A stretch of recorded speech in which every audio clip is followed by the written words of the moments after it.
তুমি কোথায় এসেছো অনু? এখন মন্দিরে কি করতে? এদিকে তাকাও, কি করতে এসেছো? ঠাকুর দেখতে? ঠাকুর দেখেছো? এদিকে তাকাও, কটা ঠাকুর দেখেছো? একটা। আর দেখোনি?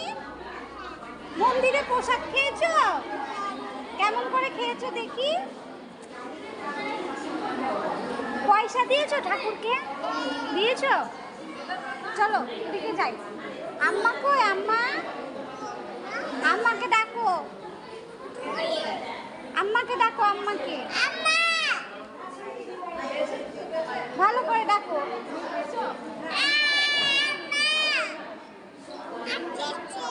আসছে? কই চলো তো দেখি কোথায় আসছে।